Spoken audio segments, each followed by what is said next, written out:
Hi, hello and welcome. This is A. Charulata from Changalpet. This is class 11 accountancy unit 12 final accounts போயிட்டிருக்கு. ஏற்கனவே trading அக்கௌண்ட்டுக்கான format and அது ரிலேட்டடான sums நம்ம பார்த்தாச்சு. இப்போ இந்த மாடியூலில் நம்ம ப்ராஃபிட் அண்ட் லாஸ் அக்கௌண்ட்டுக்கான ஃபார்மேட்டை பார்க்க போகிறோம். ஸோ நான் இந்த ப்ரீவியஸ் வீடியோவில் நான் உங்களுக்கு எக்ஸ்பிளைன் பண்ணியிருக்கேன். அதாவது income statement is prepared to ascertain the overall result of the business activities ஒரு அக்கௌண்டிங் இயரில். Okay, overall result of the business ஆக்டிவிட்டீஸை தெரிஞ்சுக்கிறதுக்காக தான் we prepare the income statement. இது வந்து ரெண்டு செக்ஷனாக பிரிச்சிருக்கோம் நம்ம. First section is call trading account. இது எதுக்காக ப்ரிப்பேர் பண்ணுறோம் ட்ரேடிங் அக்கௌண்ட்னா to work out the gross profit or gross loss. அந்த அடுத்தது செகண்ட் செக்ஷன் தான் இந்த ப்ராஃபிட் அண்ட் லாஸ் அக்கௌண்ட். இது எதுக்காக ப்ரிப்பேர் பண்ணுறோம் அப்படின்னா in order to ascertain the net profit or net loss. Okay, after finding out the gross profit or gross loss by preparing the trading account, அந்த business man என்ன பண்ணுவான்னா he will start preparing the profit and loss account.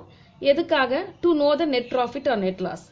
இது எப்படி start ஆகும் அப்படின்னா first வந்து by cross ப்ராஃபிட்டால தான். அதாவது ட்ரேடிங்கில் இருக்கிற அந்த கிராஸ் ப்ராஃபிட்டை we will bring down. Okay, இதில் தான் ஸ்டார்ட் ஆகும். By gross profit brought down அப்படின்னு வரும். ஓகே, அங்கே நம்ம கேரி டவுன்னு போடுவோம், ஞாபகம் இருக்கா? ஓகே, ஸோ இப்போ இந்த கிராஸ் ப்ராஃபிட்டை எடுத்துட்டு இப்போ suppose if it is a loss அப்படின்னா ட்ரேடிங் அக்கௌண்ட்டில் then it will be shown in the debit side to gross loss அப்படின்னு காமிப்போம். ஓகேவா? அதே மாதிரி ட்ரேடிங் அக்கௌண்ட்டில் நம்ம பார்க்கும்போது என்னன்னா it will take into the account only the direct expenses. அதாவது expenses relating to the purchase, இல்லைன்னா மேனுஃபேக்சரிங் ஆஃப் த குட்ஸ். மீதி எல்லா எக்ஸ்பென்சஸும் it is called as indirect expenses.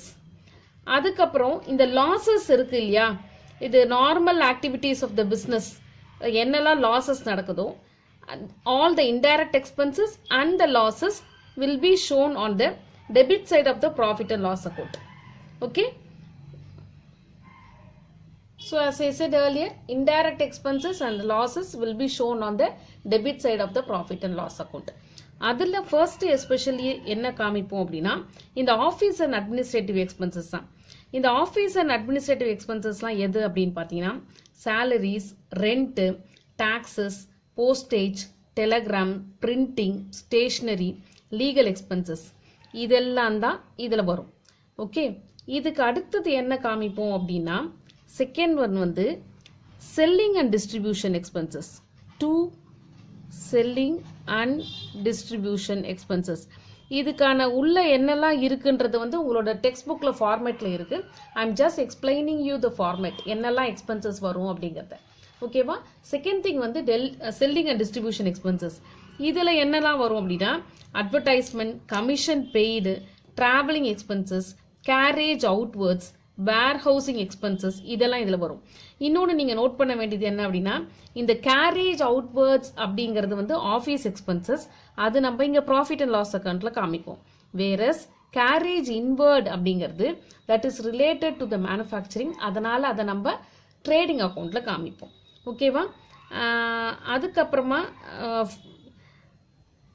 Interest paid, revenue losses, அப்புறம் loss by fire, loss by theft அதெல்லாமும் இந்த P&L-ஓட debit சைடில் வரும்.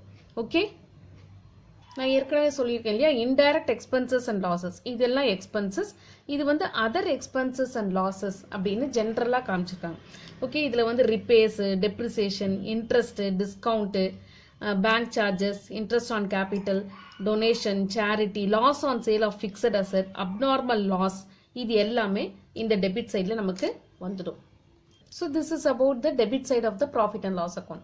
Regarding the credit side of the profit and loss என்ன வரும் அப்படின்னா all the indirect incomes and gains. Income and gain இது எல்லாமே நம்ம எதில் காமிப்போம் அப்படின்னா கிரெடிட் சைடில் காமிப்போம். எதெல்லாம் இன்கம்ஸ் கெயின்ஸ்ன்னு பார்த்தீங்கன்னா other than sales இதெல்லாம் இருக்கும், such as rent received, interest received, commission received, discount received இதெல்லாம் இன்கம் நமக்கு. So that will be shown on the credit side of the profit and loss account. Okay, இப்போ என்னன்னா இந்த difference between the two sides of the profit and loss account represent பண்றது என்னன்னா either net profit or net loss. In case total of the credit side வந்து is higher than the total of the debit side அப்படின்னா the difference is said to be net profit. Okay, so net profit அப்படிங்கிறது என்னன்னா excess of gross profit and incomes over the expenses and losses that is relating to the normal activities of the business. Suppose expenses and losses, that is debit side வந்து more than the gross profit அப்படின்னா or the incomes அப்படின்னா the difference is said to be net loss. Okay, shorter சொல்லணும்னா total of the debit side is more than the total of the credit side na it is net loss. Okay, the net profit in the net loss it belongs to the proprietor. அதனால அதை நம்ம என்ன பண்ணுவோம்னா it will be transferred to the capital account. அதுக்கப்புறம் அதை நம்ம the profit and loss account will be closed. ஓகேவா? எப்படி நம்ம ட்ரேடிங் அக்கௌண்ட்ல கிராஸ் ப்ராஃபிட்ல இருந்து P&Lக்கு நம்ம டிரான்ஸ்ஃபர் பண்றோமோ அதே மாதிரி P&Lல வர பேலன்ஸ் வந்து net profit or net loss. அந்த நெட் ப்ராஃபிட்ங்கிறது it belongs to the proprietor. அதனால it will be transfer to the capital account. இந்த விஷயம் தான் நீங்க தெரிஞ்சுக்கணும். ஓகே, வேறஸ் இப்போ இந்த ட்ரேடிங் அக்கௌண்ட்ல வந்து உங்களுக்கு என்னெல்லாம் வரும், டைரக்ட் எக்ஸ்பென்சஸ் என்ன அப்படிங்கிறது தெரிஞ்சு. Expenses related to the factory will be shown in the trading expenses. Whereas expenses, especially indirect expenses relating to the office, அதெல்லாம் நம்ம P&L அக்கௌண்ட்ல காமிப்போம். ஓகே, இப்போ இந்த டைரக்ட் எக்ஸ்பென்சஸ் இன்டைரக்ட் எக்ஸ்பென்சஸ்ல ஒரு சில some important points we have to note it. Especially wages அப்படின்னும் போது என்னன்னா இது வந்து வேஜஸ் வந்து it represent the remuneration pay to the workers. அவங்க வந்து they will be directly engage in the production of the goods. அதனால அதை நம்ம வந்து ட்ரேடிங் அக்கௌண்ட் டெபிட் சைட்ல காமிக்கிறோம். ஓகே, அது வந்து டைரக்ட் எக்ஸ்பென்சஸ்ங்கிறனால. வேற சாலரிஸ் அப்படிங்கிறதுனா it is a remuneration pay to the employees working in the office. அது வந்து இன்டைரக்ட் எக்ஸ்பென்சஸ். அதனால அதை நம்ம ப்ராஃபிட் அண்ட் லாஸ் அக்கௌண்ட்ல டெபிட் சைட்ல காமிக்கிறோம். ஓகேவா? அதே மாதிரி கேரேஜ் அப்படின்னா கேரேஜ்ங்கிறது வந்து it is paid to bringing the goods purchase to the place of the business. Carriage இன்வர்டாக இருந்ததுன்னா it will be shown in the trading account. But if it relates to the goods of the sold அப்படின்னா it is garage outwards. அப்போ அதை வந்து நம்ம distribution எக்ஸ்பென்சஸாக treat பண்ணி அதை நம்ம ப்ராஃபிட் அண்ட் லாஸ் அக்கௌண்ட்ல காமிப்போம். ஓகேவா? அதுக்கப்புறமா வேற என்ன சொல்லணும்? So these are the things which we have to keep in mind. Okay, இந்த கேரேஜ் பொறுத்த வரைக்கும் எதுவுமே இண்டிகேட் பண்ணல. வெதர் எக்ஸ்பெண்டிச்சர் ஆன் கேரேஜ் வந்து பர்ச்சேஸ்னாலையா இல்லை சேல்ஸ்னாலையா அப்படின்னு எதுவுமே சொல்லலை அப்படின்னா it will be treated as a carriage inward and it will be shown in the trading account. Okay, அதே மாதிரி ட்ரேட் எக்ஸ்பென்சஸ், சின்ன சின்ன மிஸ்லேனியஸ் எக்ஸ்பென்சஸ்லாம் நடக்கும் பிஸ்னஸில், அதை வந்து we will transfer to the profit and loss account. அதை நம்ம என்ன சொல்லுவோம்னா ஜென்ரல் எக்ஸ்பென்சஸ்ன்னு சொல்லலாம், இல்லை சன்ட்ரி எக்ஸ்பென்சஸ்ன்னு சொல்லலாம், இல்லை மிஸ்லேனியஸ் எக்ஸ்பென்சஸ் அப்படின்னு சொல்லலாம். ஓகேவா? அதுக்கப்புறமா வந்து இன்கம் டேக்ஸ் அப்படின்ற ஒரு விஷயம் இருக்கு. இது வந்து it is payable by the person. அவரோட இன்கம் பொறுத்து அவர் பே பண்ணி ஆகும். In case of the sole trading கன்சர்னா இருந்ததுன்னா the tax should be paid by the proprietor out of the profits of the business. அது வந்து பர்சனல் எக்ஸ்பென்சஸ். ஸோ அதை என்ன பண்ணும், it should be added to the drawings R it will B deducted from the capital. Okay, இப்படி தான் income டேக்ஸை நம்ம deal பண்ணணும். Okay, one more important thing is only revenue receipts and revenue expenses will be shown in the trading and profit and loss account. Capital receipts or capital gains இல்ல capital expenditure or losses will not be shown in the trading and profit and loss account because we have read that earlier in the previous unit நம்ம படிச்சோம். அந்த distinction எதுக்காக அப்படிங்கறத பார்த்தோம்.